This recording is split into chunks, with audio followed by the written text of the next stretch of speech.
السلام عليكم ورحمة الله. الحمد لله رب العالمين والصلاة والسلام على أشرف المرسلين وعلى آله وصحبه وسلم. اقرأ باسم ربك الذي خلق. നബിയെ അങ്ങ് വായിക്കുക.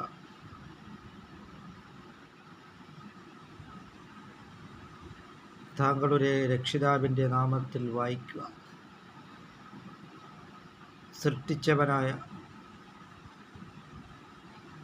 അള്ളാഹുവിൻ്റെ രക്ഷിതാവിൻ്റെ നാമത്തിൽ വായിക്കുക.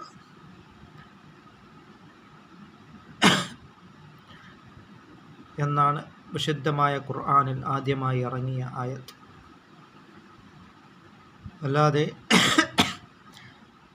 വാളെടുത്ത് യുദ്ധം ചെയ്യുവാനോ തോക്കെടുത്ത് വെടിവെക്കുവാനോ അല്ല വിശുദ്ധ ഇസ്ലാം പഠിപ്പിച്ചിട്ടുള്ളത്.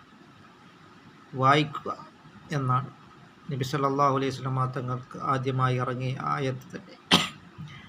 അങ്ങനെ നാം വായനയിലൂടെ വിപ്ലവം സൃഷ്ടിക്കുക. സമൂഹത്തിൽ അജ്ഞതയിലും അന്ധകാരത്തിലും കിടക്കുന്ന ജനങ്ങൾക്ക് നേർമാർഗത്തിലേക്ക് നയിക്കുക എന്നതാണ് ഇതിൻ്റെ ഉദ്ദേശം. അങ്ങനെ നാം അൽമു ഹയാത്തുൽ ഇസ്ലാം,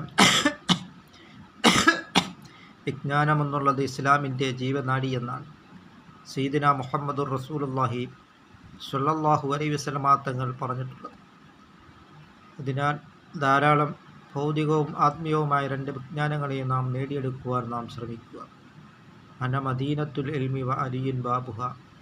ഞാൻ ഇൽമിൻ്റെ പട്ടണമാണ് എങ്കിൽ അലി റളിയല്ലാഹു തആല അൻഹു ആ ഇൽമിൻ്റെ ഗേറ്റാണ് എന്നാണ് സയ്യിദുനാ റസൂൽ കരീം സല്ലല്ലാഹു അലൈഹി വസല്ലം തങ്ങൾ പറഞ്ഞിട്ടുണ്ട്.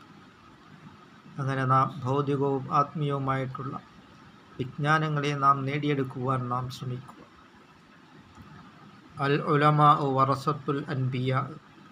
ആലിമീങ്ങൾ അൻബിയാക്കളുടെ അനന്തരാവകാശികൾ എന്നാണ് സയ്യിദുനാ റസൂൽ കരീം സല്ലല്ലാഹു അലൈഹി വസല്ലം തങ്ങൾ പറഞ്ഞിട്ടുള്ളത്. അതുകൊണ്ട് നാം ധാരാളം വിജ്ഞാനങ്ങളെ കരസ്ഥമാക്കുവാനും ആ വിജ്ഞാനങ്ങളെ നാഫിയാക്കുവാനും നാം ശ്രമിക്കുക.